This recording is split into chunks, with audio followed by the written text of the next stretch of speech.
Sejam bem-vindos à nossa aula de ensino religioso. Como é que vocês estão, primeiro ano? Tudo bem? Ah, que bom! Eu espero que vocês estejam com muita saúde, ok? Vamos começar então a nossa aula de hoje? Vamos separar o nosso material. Nosso material bem básico, eu espero que vocês já estejam com ele aí. Caderno, lápis grafite, que é o lápis de escrever, né? O lápis de cor e a borracha. Já volto.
Muito bem, já separaram o material? Então vamos escrever no nosso caderno a data de hoje, a aula que nós estamos na aula 22 e ER. Capricho na letra, eu já volto.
Muito bem, o caderno já está em ordem? Ok, então vamos relembrar um pouco o que nós fizemos nas nossas últimas aulas? Vamos lá. Nós vimos a Igreja Católica do nosso primeiro personagem, que era da matriz ocidental. Depois, nós vimos os lugares sagrados orientais. Depois, na verdade, hoje, né, nós vamos ver da matriz afro-brasileira e vamos ver da matriz indígena. Quais serão os lugares que nós vamos conhecer hoje? Vocês já imaginam? Já estiveram em algum lugar sagrado de matriz indígena ou de matriz afro-brasileira? Será que você frequenta um desses lugares? Vamos ver se aparece o lugar que você frequenta na aula de hoje? Então vamos lá. O nosso primeiro personagem, que é o João, frequentava o terreiro de Umbanda do Pai Maneco. Vocês lembram disso? Isso! O terreiro do Pai Maneco foi fundado em 1987, olha só, mas eles só chegaram nessa sede onde nós estamos vendo aí na foto em 1999. O terreiro do Pai Maneco foi fundado pelo Pai Fernando.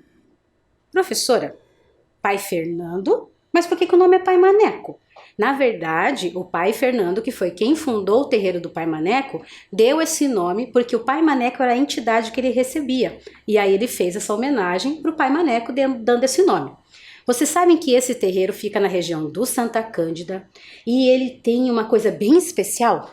Sabem que o terreiro do Pai Maneco é o maior terreiro do Brasil?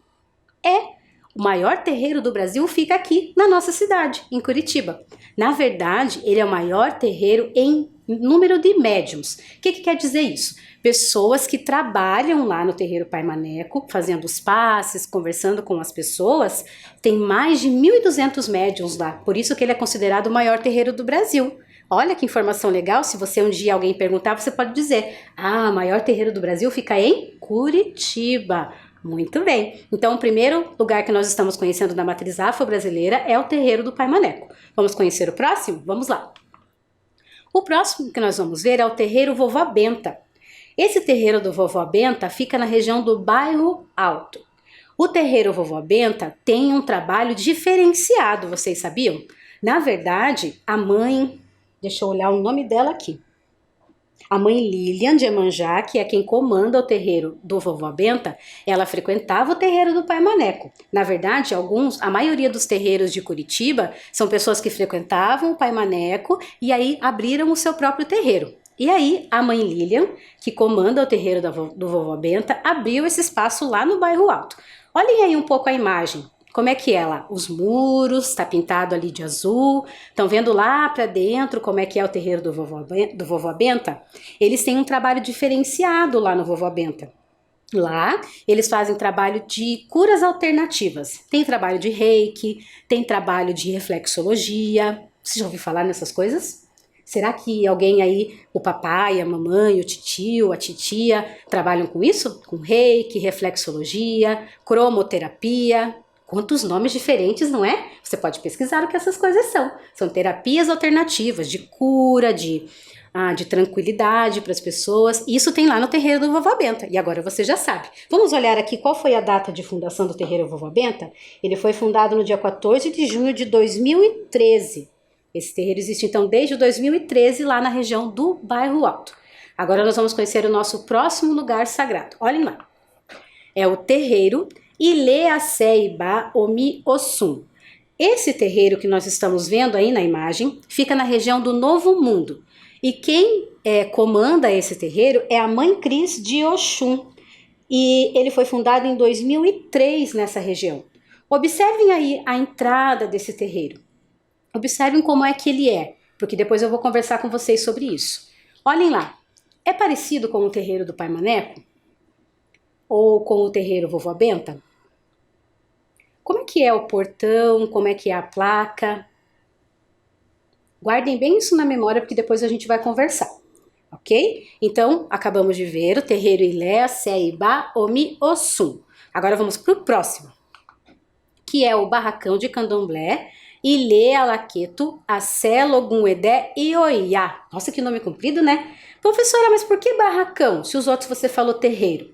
Normalmente, as pessoas que frequentam o candomblé chamam o espaço que eles fazem os seus cultos, as suas giras, de barracão. Por isso que eu coloquei esse nome de barracão, porque esse terreiro em específico é um terreiro só de candomblé, porque acontece muito deles tocarem candomblé e umbanda no mesmo terreiro, mas esse terreiro é especificamente só de candomblé. E quem comanda esse terreiro é o Pai Cássio, e ele está nesse espaço desde 1997.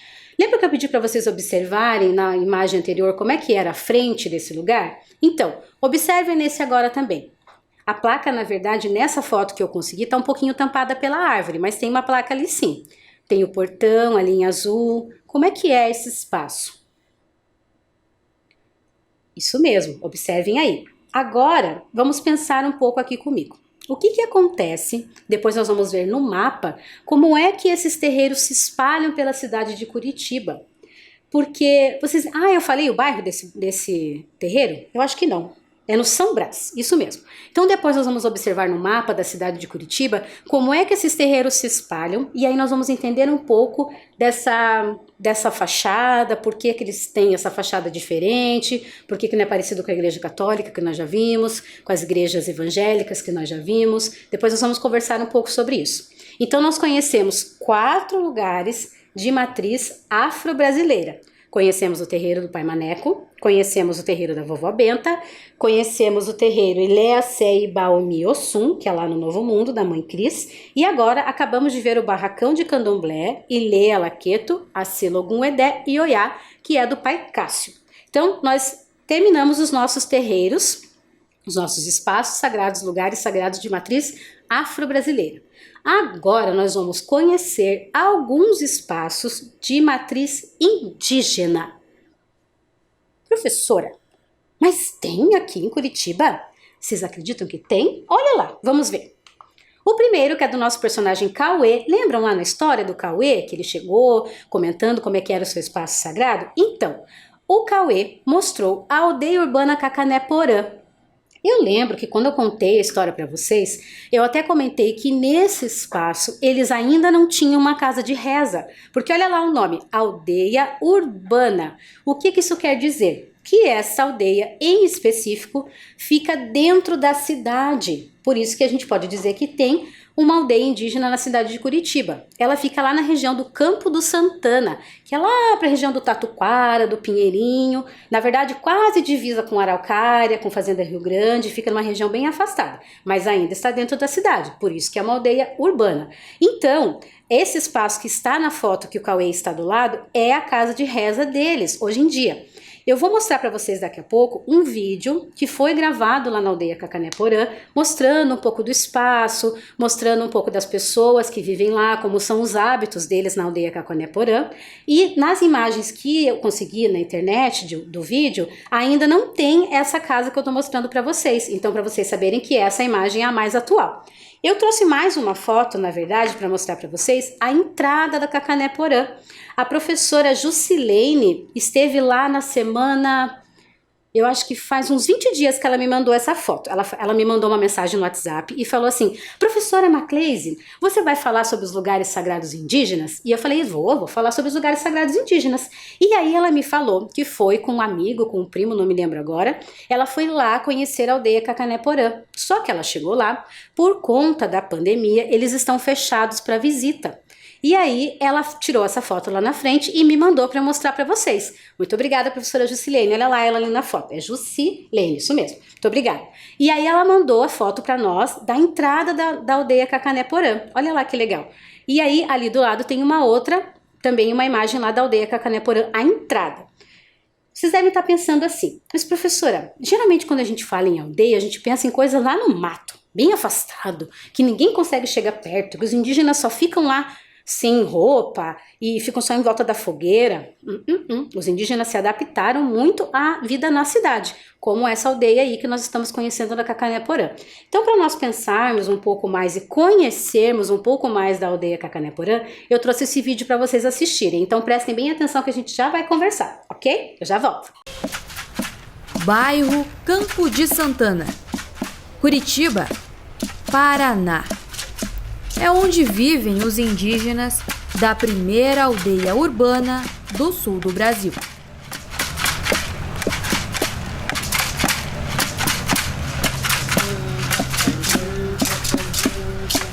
O povoado onde vivem as etnias Caigangue, Guarani e Xetá se chama Cacané-Porã, que traduzido para o português significa fruto bom da terra. Muitas famílias da Cacané-Porã vivem do artesanato, preservando a cultura e os costumes ancestrais. A gente vai mexer com as coisas que o branco trouxe para os indígenas conhecer, mas não perder a nossa tradição, mas não perder a nossa cultura, não perder aquilo que já vem desde dos mais velhos até quando morrer. Porque antigamente os indígenas não conheciam dinheiro, ele conhecia assim as coisas, porque ele chegava com cesto, com arco e flecha, ele chegava num armazém, o único, ele trocava com alimento. Então, quer dizer, depois de um tempo para cá que a gente fomos tendo conhecimento, o que era um dinheiro, como que o dinheiro era importante na vida de todo mundo, e principalmente para os indígenas. Esse aqui é um material daqui da aldeia, que a gente tira na aldeia, a tabua, que a gente utiliza para fazer uma vestimenta típica da cultura, para dança. A gente usa nos rituais, na dança da guerra. E eu, desde criança, morei em aldeia indígena e desde pequeno trabalhando com artesanato. E meus pais me criaram pescando, me criaram caçando, andando no meio do mato, melando abelha, achando abelha para tirar o mel. Aprendendo alguma coisa sobre ervas, O estado, o país, o estado brasileiro, ele já vê o índio como um estorvo, porque inserir nessa sociedade de hoje, no avanço da tecnologia, mas mantendo um pouco da cultura indígena. Os artesanatos são produzidos relembrando o conhecimento dos povos antigos do nosso país. O instrumento, chamado de sarabatana, feito de bambu, hoje é usado como enfeite, mas antigamente era instrumento de caça e pesca. O pitanguá faz parte da crença espiritual, onde a fumaça que sai do cachimbo é enviado com as orações a Deus Nhanderu.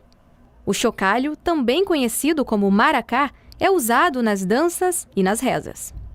Nós usamos esse chocalho, é conhecido como maracá, para nós poder estar fazendo a reza, né?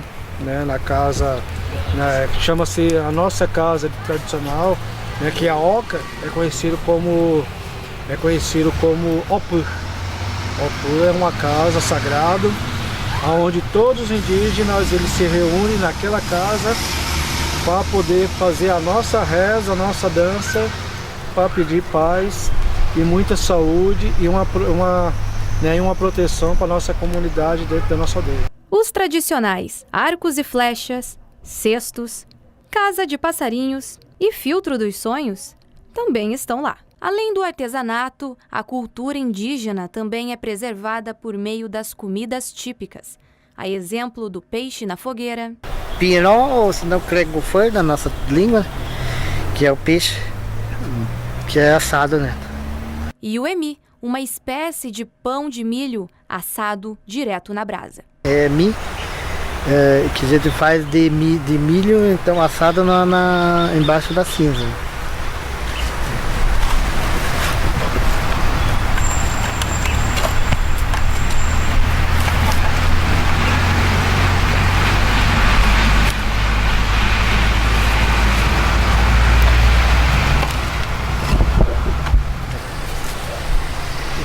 É mi na nossa língua, né? Daí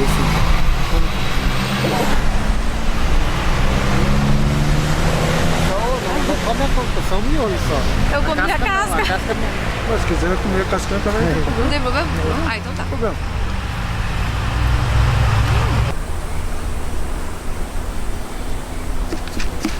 E para quem deseja aprender mais sobre a riqueza cultural indígena do nosso país, eles têm muito a ensinar.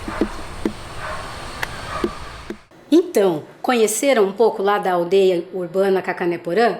Vocês perceberam que mesmo dentro da cidade, desse espaço que eles estão, eles ainda continuam fazendo os seus rituais, não é mesmo? Comendo as comidas típicas, né? Mesmo que eles não possam pescar, porque essa região não tem rios para eles pescarem, eles ainda consomem o peixe, que provavelmente compram no mercado próximo, né? E que, na verdade, eles se adaptaram a esse espaço. Vocês ouviram que tem 3 etnias que moram nesse lugar? São os Guarani, o Xetá e os Caigangue. Essas são as 3 etnias que estão em maioria aqui no Paraná. Vocês sabiam que, inclusive, a etnia do Xetá quase sumiu? Os Xetás, na verdade, por conta das pessoas começarem a ocupar os espaços, eles começaram a desaparecer. E dentro da cultura dos indígenas, normalmente eles se casam com a mesma etnia. Então, se você é Guarani, você casa com o Guarani. Se você é Caigangue, você casa com Caigangue. Se você é Xetá, você casa com Xetá. Mas por conta de ter quase acabado os Xetás, eles começaram a casar entre etnias. Então, acontece muito de pessoas terem o sangue Xetá e o sangue Guarani, que eles falam. Ou o sangue Xetá e o sangue Caigangue. E aí, aconteceu de continuar a etnia do Xetá. Sabem que os indígenas dizem, né, que a etnia só sobrevive quando a língua é falada.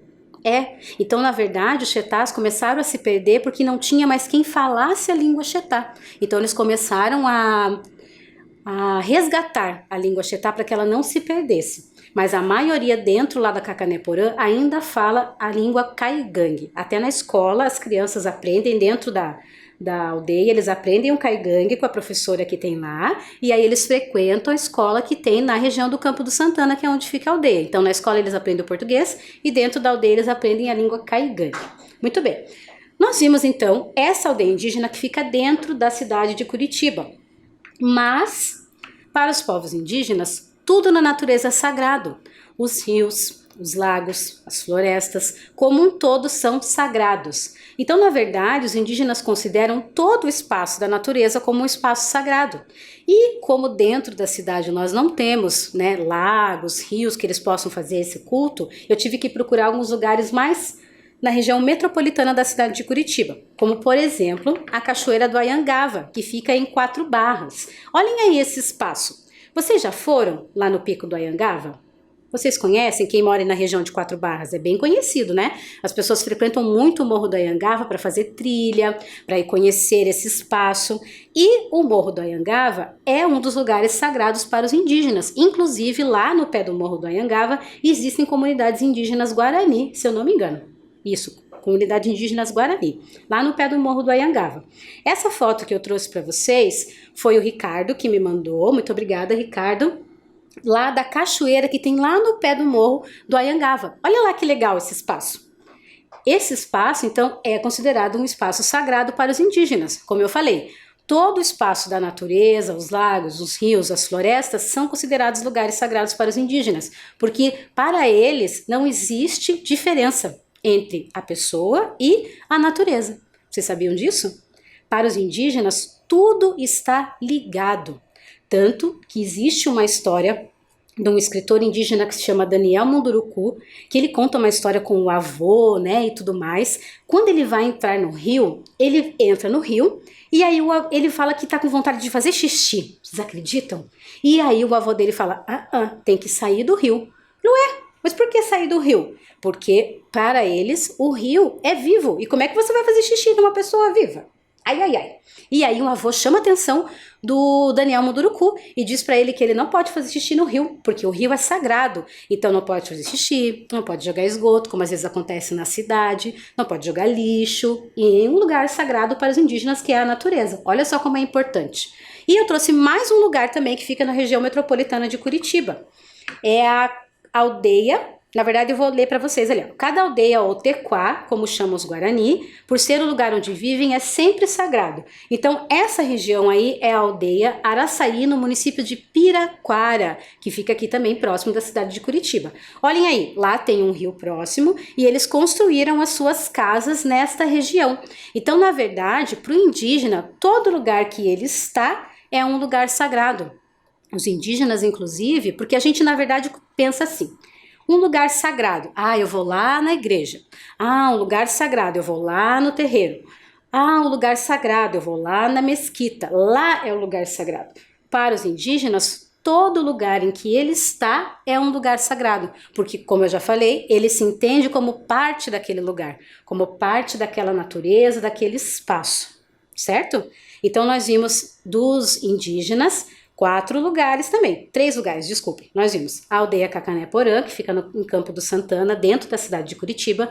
Nós vimos um exemplo, que é o rio lá embaixo, a cachoeira embaixo do Morro do Anhangava. E nós vimos agora, no município de Piraquara, a aldeia Araçaí. Lembram que nas primeiras aulas eu mostrei um mapa da cidade de Curitiba? E aí nós íamos fazer a nossa legenda, para depois ficar bem completo, com todos os lugares sagrados que nós conhecemos? Então, hoje nós vamos completar o nosso mapa. Vamos lá?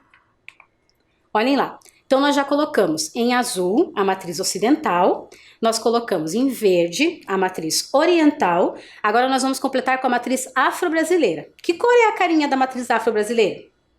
Laranja, isso mesmo. Então, vamos ver lá aonde estão espalhados os lugares sagrados da matriz afro-brasileira? Olhem lá. O primeiro, lá na região do Santa Cândida, depois nós vimos o outro que ficava na região do Bairro Alto. Depois, nós vimos que ficava na região do Novo Mundo. E depois, nós vimos um que ficava na região do São Brás. Observem aí onde é que estão esses lugares, que nós já vamos conversar sobre isso. Agora, nós vamos completar com a matriz indígena. Que cor é a carinha da matriz indígena? Amarelo, muito bem. Então, vamos colocar lá os nossos lugares sagrados indígenas. O primeiro, no Campo do Santana, o segundo na região de 4 Barras e o terceiro em Piraquara. Muito bem.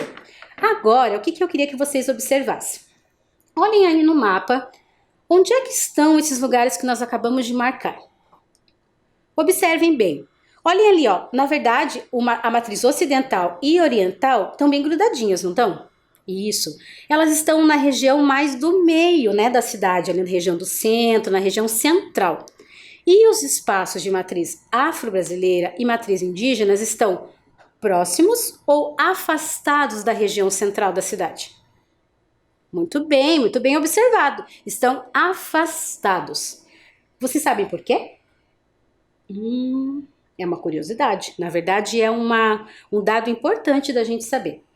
Os terreiros, normalmente de matriz afro-brasileira, os terreiros, os barracões, ficam em regiões mais afastadas do centro da cidade por 2 motivos. O primeiro é por conta do preconceito.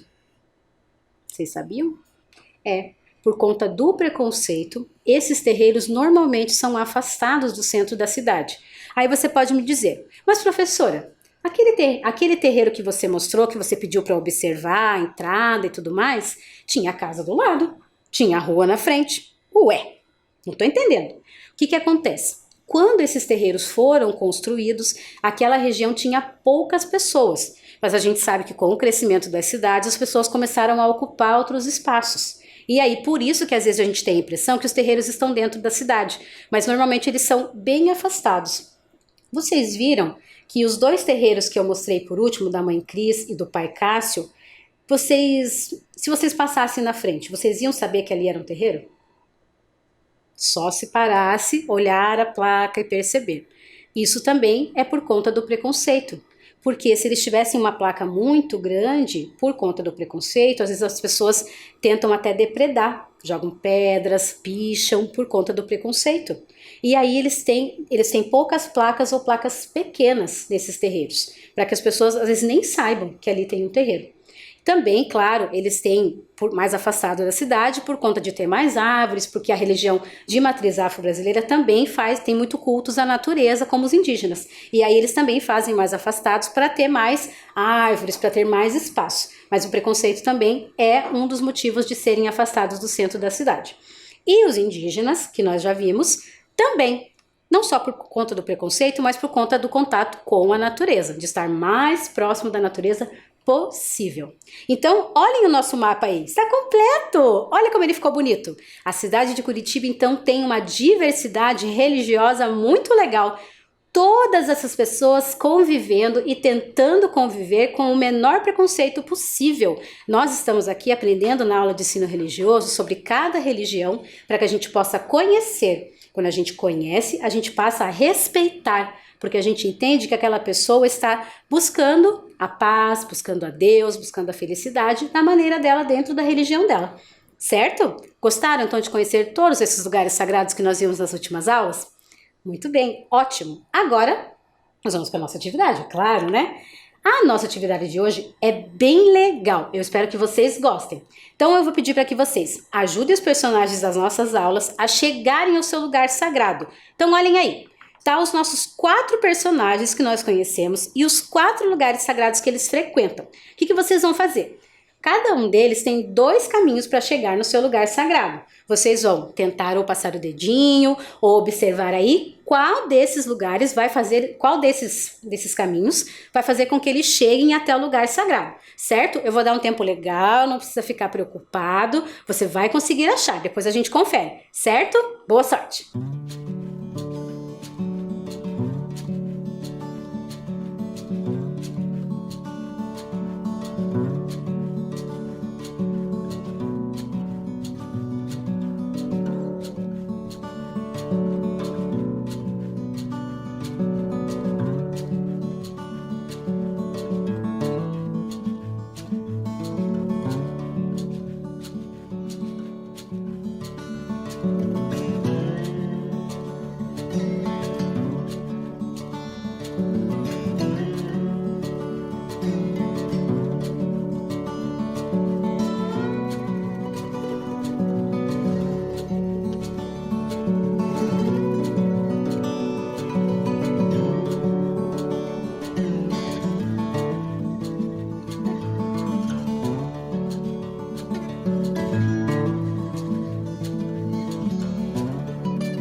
Então, conseguiram?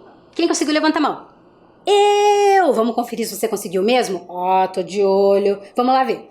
Então, o nosso primeiro personagem tinha que chegar na igreja católica. Era o caminho número 1 ou o caminho número 2? Grita aí que eu quero ouvir.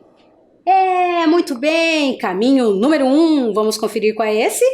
Isso. Acertou? Se não acertou, vamos ver se você consegue no próximo.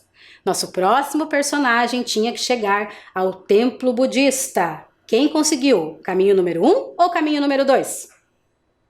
Isso! Muito bem! Caminho número 1. Quem conseguiu? Isso, olha lá a resposta. Ótimo! Agora, vamos ver qual é o caminho certo para o nosso personagem de hoje, o João. Como será que o João fez para chegar no terreiro Pai Maneco? Caminho número 1 ou caminho número 2? Caminho número 1, muito bem, olha lá a resposta certa, ótimo! E quem conseguiu ajudar o Cauê a chegar na sua OPA? Quem conseguiu? Levanta a mão. Isso, muito bem, caminho número 1 ou caminho número 2? Qual é? Caminho número 1, muito bem, vocês estão craques demais. Conseguiram? Não conseguiram? Se perdeu? Ai, não tem problema, porque na verdade esse estava meio misturado, né? Na verdade era um desafio para vocês. Eu espero que vocês tenham conseguido. Quem não conseguiu, não tem problema. Se conseguiu 1 já tá bom, se conseguiu 2 já tá bom, se conseguiu 3 tá bom, se conseguiu 4, excelente. Se não conseguiu nenhum, tenta de novo, né? Mas não tem problema, a gente pode ir treinando. Vocês gostaram dessa brincadeira? Se vocês gostaram, me dá a dica aí que eu vou tentar fazer nas próximas aulas. O que vocês acham? Gostaram dessa brincadeira? Foi muito legal, né? Então, a nossa aula de hoje fica por aqui, pessoal. Eu espero que vocês estejam curtindo as aulas, estejam fazendo as atividades, estejam felizes. Na aula passada, eu lembro que eu pedi um abraço apertado. E eu recebi tanta foto de gente me abraçando que hoje eu vou dar outro abraço apertado. Vocês querem? Querem me abraçar? Então vamos abraçar virtualmente. Estica o bracinho. Põe a mãozinha aqui, põe a mãozinha aqui. Ai, que abraço gostoso! Que delícia! Pessoal, não esquece. Lava bem a mão, põe a máscara e se puder, fica em casa. A gente se vê na próxima semana. Ó, beijo estalado pra vocês. Até semana que vem. Tchau, tchau.